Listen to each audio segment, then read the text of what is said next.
Kia ora koutou everyone, I'm Dauniika Maclean from Board Administration Services. We are a business that provides bespoke governance for boards through contract board secretaries. We're experts in minute taking. We help with shaping up board papers, creating work plans, helping to create board charters, skills matrices, really anything that a board might need in that administrative function.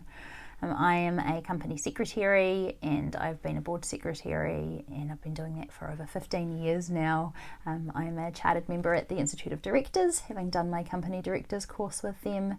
I am an affiliate member of the Chartered Governance Institute of New Zealand and I sit on the local board of a school here in Auckland. And we're going to talk about artificial intelligence in boards and board software. We are going to dip our toes in the AI world.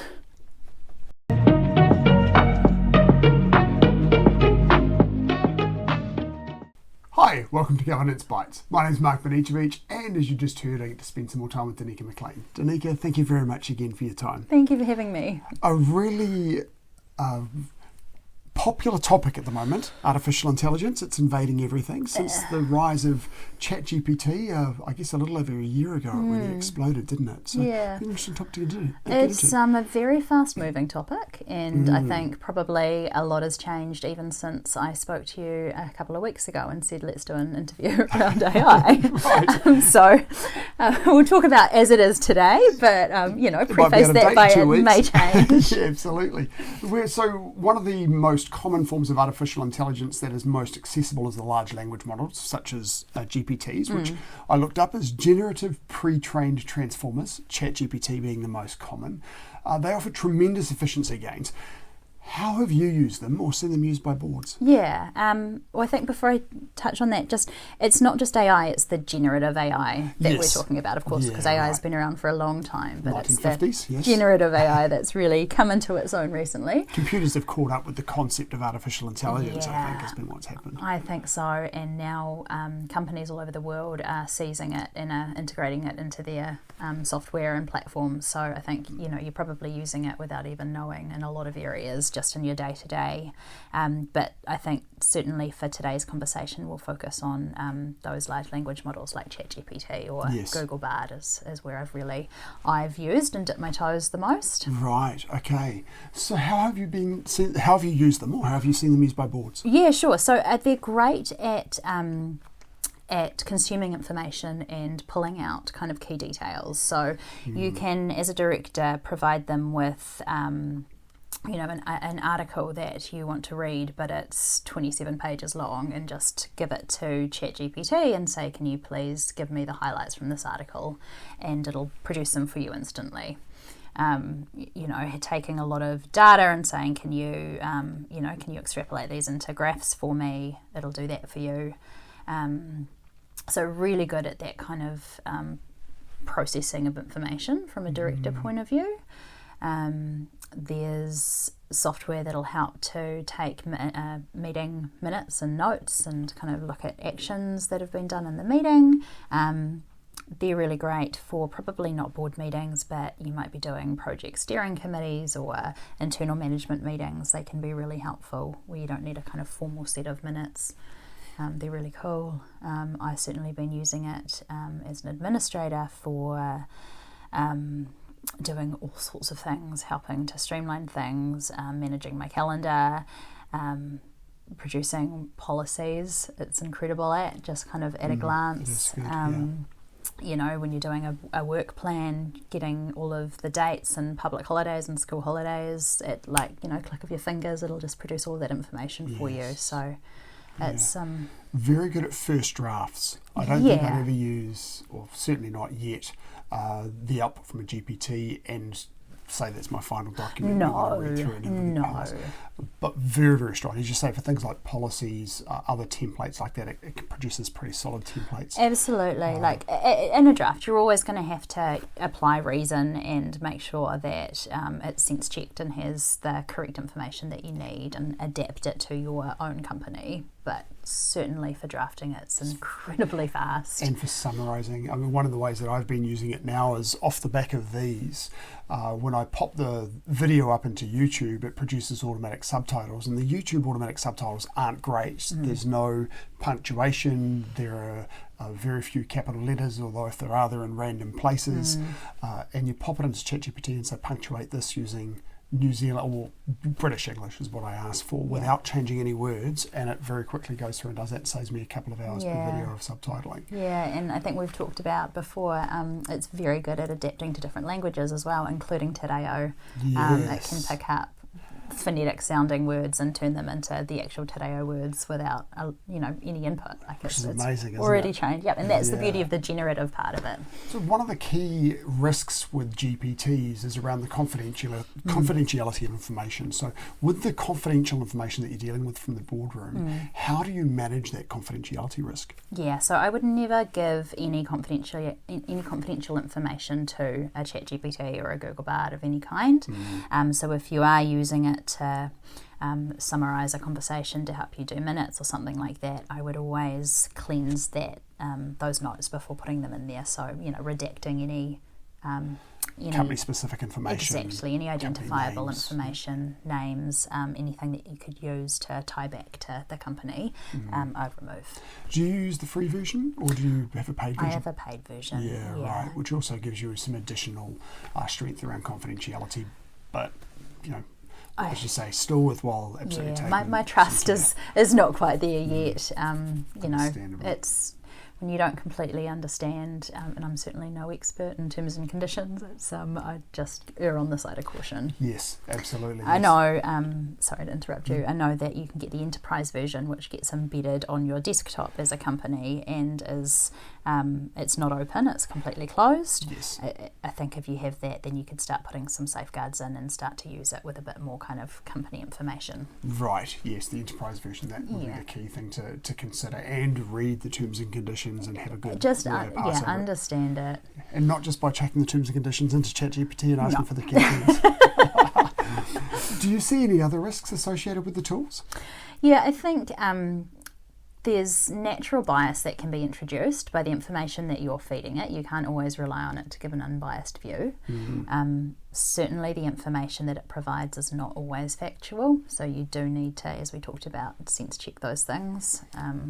I think there was an early example of a lawyer that had used it to present a court case or something along those lines, and it hadn't correctly interpreted the law. Yeah, well, I think, as you say, they're a generative form of technology, and ChatGPT in particular tends to make things up. Bard, I found, on the other hand, will quite often takes its time to think and then compose. Yeah. And I think it will quite often put its sources in as well, which can be quite useful. Yeah, but again, you have to check those sources. I've asked for sources before, and they've provided a link, and the link goes to a 404 page. Right. They take a lot of creative license in some of their answers. Yeah. So be very careful when you're relying on those. Yeah, that is one of the other key risks that I would see in a GPT is the risk of relying on the information and it not being correct. So if there's anything you don't know, fact check it. Yeah, absolutely fact check it. I think my advice would be just don't rely on it. Use it, like you said, as a first draft, as a starter for 10, and then use your own wisdom to kind of apply to what it's talking about. Yes, right. How much time do you save using these tools? Oh, so much time. Yeah, well, it depends what you're doing. There are some things that are still very, manual focused that you need to do yourself. But, I look at what I did when I started 15 years ago and would be compiling board papers into a combined PDF with blank pages in between, and then printing it out and then binding it times 12 copies versus today where you've got board software that you can just drag and drop papers in. It automatically creates an agenda. It has an action tracker, it has a decision register. we've gone from like a 2-day process to an hour-long process. Like Yes. it's just incredible. And even things like, as you were saying before, having a 27-page paper that you want to pass on to the directors, but you don't want to give them 27 pages. Yeah, You can get a through the 3-page highlights. summary, and it's very, very quick to perform those sorts of things. They're Yes. very fast at that. I save in terms of subtitling the videos from these conversations, probably half of the time. It's a huge time saving, but as you say, you've got to be careful with them. Yeah, and then you do have to factor in the time that you use checking everything as well. Are there any other artificial intelligence tools that you've used or seen used in the boardroom? Yeah, so some of the board software programs are using AI now within the software. BoardPro has a agenda creation tool. You can go in and say, I want to add another agenda item, and it takes you to a library of things, and that's powered by, I think, ChatGPT. There's Onboard, which is another type of software that creates an agenda using AI based on past meetings that you've had. So it doesn't clone it, it actually looks at what happened over the last XYZ term. Creates a draft agenda for you. Creates a draft agenda for you based on what you might have done historically, which is really cool.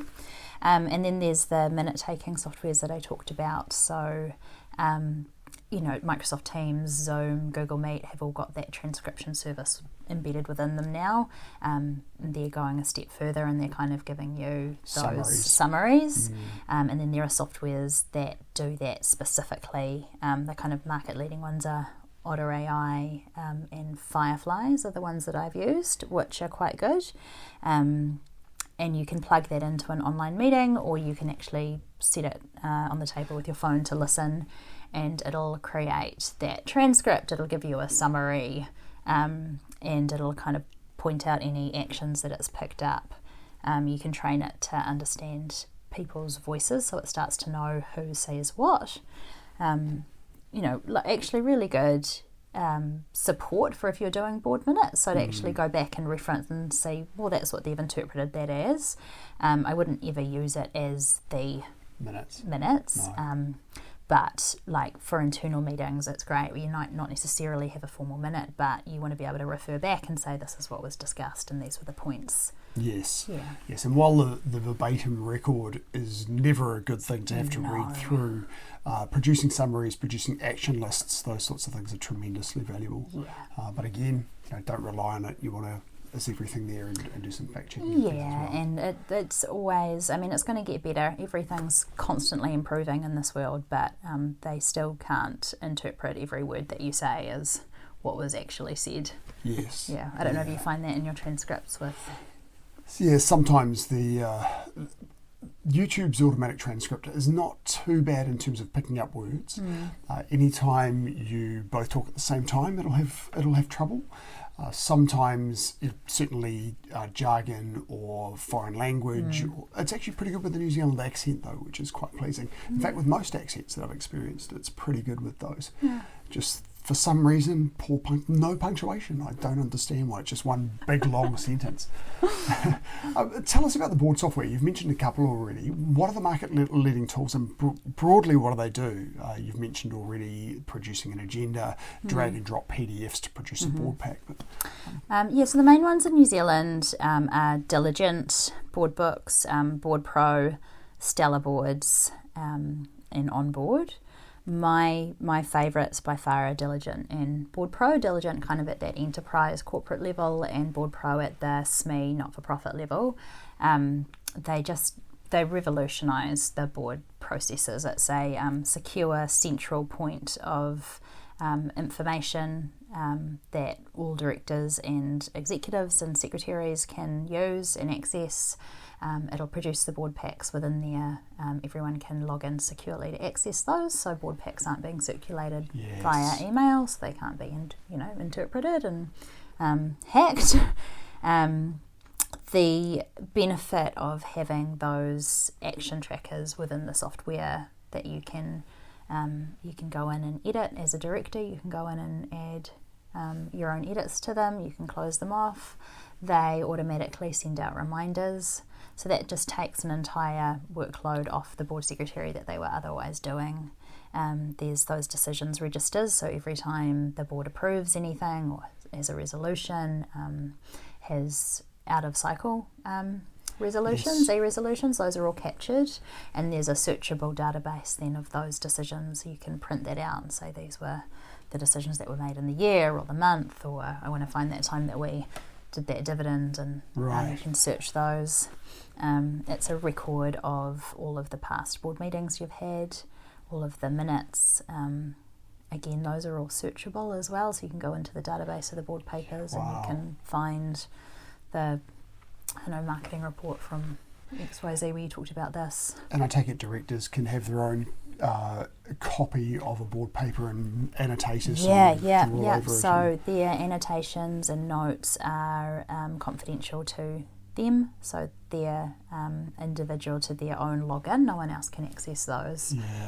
They can, both those softwares, they can go in and delete their notes if they want to at a later time, but they are accessible only to them. Yeah, brilliant. And the other benefit they have is there's a full audit trail. So if you're constantly updating papers in the board pack, or you've made changes to minutes, everything is recorded, every version, when it was uploaded, when it was changed. Yeah, right.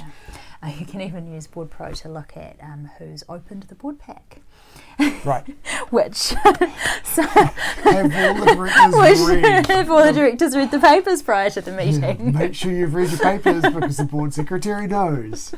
Yeah, right. And probably you can also see for how long they've opened the board pack as well. It doesn't tell you that. So it doesn't tell you which pages they've looked at, but it'll tell you whether they've opened the email, whether they've clicked through, and whether they've opened the board pack. Does it also have, we were talking earlier around some of the specific documents that must be lodged in the case of, for example, paying a dividend. Are those included in the software in some way, or are they having to be manually prepared? No. There's an opportunity for your Board Pro Intelligent. You get some of those basic templated. Yeah, no, is the short answer. Board Pro, for example, has templates for things like agendas and minutes and board papers, but they become superfluous if you're using Board Pro, for example, because that has an automatic agenda within it. It has automatic minute taking software within it. So right. And you've already mentioned about how these tools are using artificial intelligence to produce things like these action registers and draft agendas. And is there any other way that we haven't talked about that those software are using? Not yet. I'm waiting for one of those companies to create some kind of minute-taking software that can listen to the meeting and summarise it and make my job redundant, but it's yet to happen. I don't know whether it ever will, because it's so nuanced, that minute-taking process. There's a lot out there already, and none of them are meeting the brief to be able to do what board secretaries do. Right. A final question for you. Is there a particular challenge to being a director that you enjoy, or that you've had to do some particular learning about, or something like that you'd share? I think any director, and for myself it's learning about those obligations that you have, specifically the legal ones. I think a lot of directors can come into it quite naively. They might have been shoulder tapped or picked because of their industry experience, and they don't necessarily have that governance experience or training, and they come into it without really understanding what your duties are as a director and the liabilities that you have if you don't meet those duties and obligations. Where would you recommend that somebody go for a quick understanding of that? Of course, there'd be the Institute of Directors course, there'd be courses with the Chartered Governance Institute of New Zealand. Is there some place that you'd go to say, just to give a general understanding of sections 131 to 138, the liabilities and so forth? Yeah, I would just start by actually reading the Act and reading those director responsibility sections. Yes. I think you could probably Google it, and there'll be numerous articles out there that law firms and other companies have produced around what those are. But you probably need them. I think the one that amuses me the most is the director's obligation to use their power for proper purpose. Because you've got a title that says has to be used for the proper purpose, and then the body of the section says directors have to use their power for proper purpose. Great, thanks. Repetition. Can you explain that? Yeah. There's a little bit more behind it sometimes than what's just in there. I think you have to take all of the sections is one as well to really properly understand that. Yeah, true, they fit together. Well, Dauniika, again, thank you very much for your time. Appreciate the conversation. It's a pleasure. We've, I think, really only skimmed the surface of AI and how it can be used, but I think, touching on that as a director, just understanding what AI is and within the company, the effect that it might have. So how you govern AI in the business, I think, is something that people should be really aware of. So, and it's going to affect everyone. So if you're a director, don't put your head in the sand. You need to go out there and you need to learn about it. You need to learn about how the company's using it, how the company's governing it. Are there policies in place for the use of AI? That's a really good staff point. Understand the risks and the so risks forth. and Are the they complexity. putting confidential information into ChatGPT, for example? Exactly. So what are the company's policies around the use of it? And I think in that position, blanketing saying no, you can't use it is probably a big weakness. I know of companies that have actually required their staff to use it like 30 times a day to get really familiar with it because of the opportunities that exist, but making sure it's being used safely. You've also got tools like Microsoft Copilot that is now available. Some companies, in fact the company that I work for is doing their own, the IT team are doing a really robust review of Copilot before giving us all access to it. I'm dying to have access to Copilot. So yes, having policies in place, making sure that the company is using it well, considering how artificial intelligence could affect the company and its industry over the next 5 to 10 years. Very important discussions for the boardroom. Yeah, and another interesting area is ownership of the information that's produced. If you are putting a prompt in to get a policy out, did you write that policy? I think they get into that area more when you start producing images and videos. But again, and songs. It's who owns it. Yes. Who wrote it? Yeah, very much. Definitely something you want your legal team to look at. It's a huge ethical point as well. Yeah, it is. And I don't think there's any precedent yet. Like you don't know. Yet. It's all so fast evolving. Yeah, well, thank you, Dauniika. You're welcome. I'll look forward to catching up again soon while I ponder all of the stuff we've talked about. Yeah, it's pretty exciting. We can talk about it again in 6 months and it would have completely changed. It's true. I will look forward to seeing you next episode. Thank you for watching this episode of Governance Bites. We have more episodes on YouTube and your favourite podcast channel, where I interview directors and experts on various topics relating to boards of directors and governance. We'd love to see you back, and please like, subscribe, and share the videos and podcasts.